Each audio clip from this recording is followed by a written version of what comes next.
जलगांव जिले के मुक्ताईनगर पुलिस ने social media के जरिए देश भर में ठगी करने वाली एक खतरनाक गैंग का पर्दाफाश किया। फेसबुक पर 1 लाख का 10 लाख देने का लालच देकर लोगों को फंसाने वाले 2 आरोपियों को पुलिस ने गिरफ्तार किया है। आरोपी फेसबुक प्रोफाइल सावरिया सेट के जरिए 28 सेकंड का वीडियो प्रसारित करते थे, जिसमें खुलेआम कहा जाता था 1 लाख का 10 लाख मिलेगा, जिसे खरीदना है वही कॉल करे। इस झांसे में आकर देश के अलग अलग राज्यों से लोग मुक्ताईनगर इलाके में बुलाए जाते थे, जहां उनके साथ मारपीट कर नगद और सामान लूट लिया जाता था। मुक्ताईनगर पुलिस ने इस मामले में देव कुमार शिवराज भोसले और सुजीता उर्फ सुजाता शिव कुमार भोसले को गिरफ्तार किया। पुलिस ने आरोपियों के पास से 500 रुपये की 1065 नकली नोटें, 5 एंड्रॉयड मोबाइल फोन जब्त किए। इस मामले में भारतीय न्याय संहिता की धारा 318(4), 65(3), 5 और IT एक्ट की धारा 66D के तहत मामला दर्ज किया गया है। यह कार्रवाई जलगांव पुलिस अधीक्षक डॉक्टर महेश्वर रेड्डी के मार्गदर्शन में मुक्ताईनगर पुलिस निरीक्षक आशीष अड़सुल की टीम ने की। पुलिस ने नागरिकों से अपील की है कि सोशल मीडिया पर दिखने वाले सोना, काली हल्दी, रेड मर्क्यूरी, नागमणि या पैसे दोगुने करने जैसी किसी भी लालच में न आए और ऐसी किसी भी गतिविधि की तुरंत पुलिस को जानकारी दें। तो देख सकते हैं एवरीबॉडी, आज का रेट कॉन्टैक्ट नंबर तुम्हारे लिए तुम्हारा भाई लेके आ गया है। New stock second series currency, ठीक है। 1 लाख का 10 लाख मिलेगा। सबका सीरियल नंबर अलग अलग है, चेक कर सकते हैं। सेकंड सीरीज करेंसी है, 1 लाख का 10 लाख मिलेगा। बायो में नंबर दिया गया है, कांटेक्ट कर सकते हैं, ठीक है। फुल जानकारी के लिए कॉल कीजिए, फालतू का आदमी कॉल ना कीजिए। जिसको खरीदना है वही कॉल कीजिए, वाटरमार्क गांधी चेक कर सकते हैं। ये contact number Muktainagar police station हद्दीतील कुरा काकोडा जे दूरक्षेत्र आहे तेथील माधापुरी, हालखेडा, जोंधनखेडा, चारठाण वगैरे या परिसरातील काही गुन्हेगारी प्रवृत्तीचे जे नागरिक आहेत ते अशा प्रकारे वेगवेगळ्या प्रकारे आमिष दाखवून लोकांना तिथे बोलवतात आणि तिथे बोलून त्यांना लुटण्याचे प्रकार वगैरे होत असतात। या अनुषंगाने मुक्ताईनगर आणि आजूबाजूच्या पोलीस स्टेशनमध्ये गुन्हे दाखल आहेत।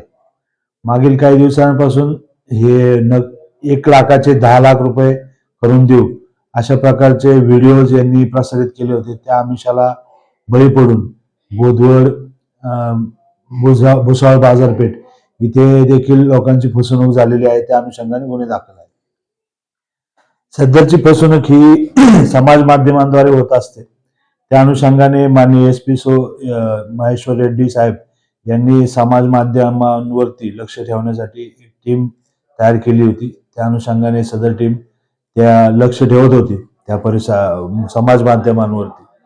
तर त्या याच्यामध्ये आमचे कॉन्स्टेबल आहे सागर सावे म्हणून, यांना फेसबुकवरती एक पोस्ट दिसली ज्यामध्ये 1 लाखाचे 10 लाख करून देऊ किंवा 1 लाखाचे 10 लाख तुम्हाला आम्ही देऊ, सेकंड सिरीजचे नोट आहेत असं आमिष दाखवून एक व्हिडिओ प्रसारित झाला होता। सावरिया सेट नावाचं ते प्रोफाईल होतं। त्या प्रोफाईलवरून तो व्हिडिओ प्रसारित झाला होता। त्या प्रोफाईलच्या अनुषंगाने अधिक शोध घेतला असता सदरचा मोबाईल क्रमांक हा हालखेड्यामधील एका महिलेच्या नावावर असल्याचं लक्षात आलं। त्या अनुषंगाने त्या महिलेला चौकशीसाठी बोलावून तिच्याकडे चौकशी केली असता हा फसवणुकीसाठीच व्हिडिओ बनवला गेल्याचे तिच्या चौकशी निष्पन्न झालं आणि हा व्हिडिओ बनवून पुढे लुटण्यासाठी तिचा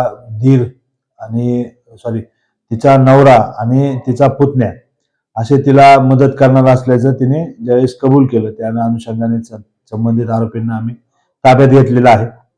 त्यांच्याकडून एक 5 अँड्रॉइड मोबाईल जप्त करण्यात आलेले आहेत। तसेच काही चिल्ड्रन बँकच्या नोटा ज्या भारतीय चलनी नोटाच्या सदृश आहेत अशा नोटा जप्त करण्यात आलेल्या आहेत। त्यानंतर हे जे मोबाईल त्यांनी आतापर्यंत कोणाची फसवणूक केली आहे किंवा कसे याबाबत अधिक तपास आम्ही करत आहोत। बाहेर राज्यातील किंवा महाराष्ट्रातून इतर ठिकाणाहून जे लोक अशा प्रकारचे व्हिडिओ पाहून त्या आमिषाला बळी पडतात त्यांना माझं असं आव्हान राहील की आपण अशा प्रकारे कुठेही 1 लाखाचे 10 लाख करून मिळत नसतात किंवा कुठलेही आयुर्वेदिक औषध तुम्हाला जीवनात यशस्वी वगैरे करत नाही, तुमचे कष्ट तुम्हाला जीवनात यशस्वी करू शकतात। अशा आमिषाला आपण बळी पडू नका।